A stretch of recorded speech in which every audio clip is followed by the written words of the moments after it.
Hi friends, welcome to மூன்று முடிச்சு promo. இன்னைக்கு நம்ம மூன்று முடிச்சு சீரியல்ல என்ன விறுவிறுப்பான விஷயம் அப்படின்னு பார்க்கறதுக்கு முன்னாடி நம்ம சேனலை சப்ஸ்கிரைப் பண்ணல அப்படின்னா மறக்காம சப்ஸ்கிரைப் பண்ணிக்கோங்க. இப்போ வாங்க அந்த விறுவிறுப்பான விஷயம் என்ன அப்படின்னு சொல்லிட்டு பார்த்துடலாம். இப்போ மாதவி கிட்ட நம்ம நந்தினி வந்து கையும் காலுமா வந்து சிக்கிடுறாங்க. ஆனால் இந்த பிரச்சனை அதோட முடியாமல் சுந்தரவல்லி வரைக்கும் கொண்டு போயிட்டு பெரிய பிரச்சனையா நம்ம நந்தினி அதுலேருந்து எஸ்கேப் ஆகிறதுக்கு ஒரு வழி சொல்கிறாங்க. ஆனால் வந்துட்டு அதுவே இன்னும் பெரிய பிரச்சனையாக போய் முடிய போகுதுங்க. அதுதான் இந்த வீடியோவில் பார்க்க போகிறோம். இப்போ என்ன நடக்குது அப்படின்னு பார்த்தீங்கன்னா நம்ம அருணாச்சலையாவும் நந்தினியை வந்து போட்ட மாதிரி பிளான் எல்லாமே வந்துட்டு சக்ஸஸாக தான் நடந்துட்டு இருக்கு.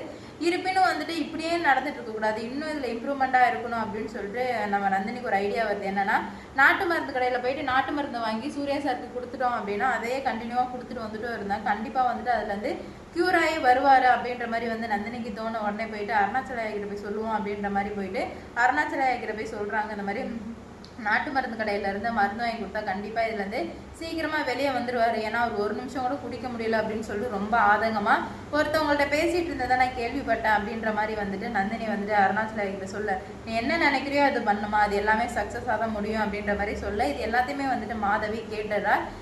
போயிட்டு கேட்டதுமே வந்துட்டு அருணாச்சல போன பிறகு மாதவி வந்து நந்தினி கிட்டே, என்ன நந்தினி ஏதோ நாட்டு மருந்து கடையெல்லாம் சொன்னீங்க என்னாச்சு அப்படின்னு கேட்கும்போது, இல்லைம்மா வாமிட் வர மாதிரியே இருந்துகிட்டே இருக்குது, அதனால தான் நான் வந்துட்டு நாட்டு மருந்து கடையில் போயிட்டு மருந்து வாங்கி சாப்பிட்டா சரியாக போகும் அப்படின்னு சொல்லும்போது, வாமிட் வந்துட்டே இருக்கா அப்படின்னு சொல்லிட்டு நம்ம மாதவி ஷாக்காகி ஃப்ரீஸ் ஆகி ஒரே இடத்துல நிற்க ஆரம்பிச்சிட்டாங்க. ஏன்னா வந்துட்டு கல்யாணம் ஆனாலே அதுக்கப்புறம் குழந்தைன்னு தான் பேசுவாங்க.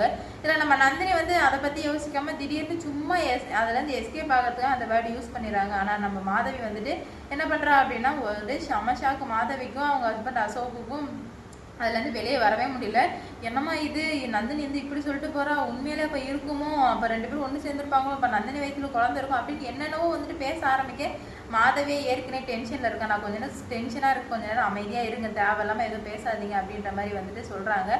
உடனே வந்துட்டு இதை எப்படியாச்சும் அம்மா கிட்ட கொண்டு போயே ஆகணும், அது இந்த வீட்டில் குழந்தை வந்துருச்சு அப்படின்னா அவ்வளோதான், என் கதையும் முடிஞ்சு உங்கள் கதையும் முடிஞ்சு நம்மளை இந்த வீட்டில் இருந்து அடித்து துரத்திடுவாங்க. அப்புறம் சுந்தரவல்லி கூட குழந்தைய பார்த்ததுமே எங்கள் அம்மா கூட மனசு மாற வாய்ப்பு இருக்குது, இப்போ எதனா பண்ணியே ஆகணுமே அப்படின்னு சொல்லிட்டு போயிட்டு எங்கள் அம்மா கிட்ட சொல்லணும்னு போயிட்டு மாதவி போயிட்டு அம்மான்னு போயிட்டு பதட்டத்தோட போகும்போது, இப்போ எதுக்கு பதட்டத்தோட வர என்னாச்சு அப்படின்னு கேட்கும்போது இந்த மாதிரி நடந்த வச்சுட்டு எல்லாத்தையும் சொல்லும்போது சுந்தரவல்லிக்கு சமக்கம் வருது. என்னது இந்த வீட்டு வாரிசு நந்தினி வயிற்றுல வளருது, அப்படி வளரவே கூடாது, அப்படி வளர மாதிரி இருந்தால் அதை விட அசிங்கம் வேற எதுவுமே இல்லை, அவளை இந்த வீட்டை விட்டு துரத்தி ஆகணும், அப்படி இல்லைன்னா அந்த கருவை வந்து கலைச்சே ஆகணும் அப்படின்னு சொல்லிட்டு இங்கே ஒரு முடிவு எடுத்துட்டு இருக்காங்க. குழந்தைன்னு ஒன்று இல்லவே இல்லை, அதுக்கு எதுக்கு இவ்வளோ ஆர்ப்பாட்டனே தெரில. நந்தினி வந்து யதார்த்தமாக ஒரு வார்த்தையை சொன்னதுக்காக இவ்வளோ பெரிய பிரச்சனை ஆகும் அப்படின்னு சொல்லிட்டு எதிர்பார்க்கவே இல்லை. நந்தினிக்கே செம்ம ஷாக்காக ஆகதான் போகுது. ஏன்னா நான் என்ன சொல்லிட்டு இருக்கேன், இவங்க என்ன பண்ணிட்டு இருக்காங்க அப்படின்ற மாதிரி தான் இருக்கும்போது பார்ப்போம் என்ன நடக்குதுன்னு.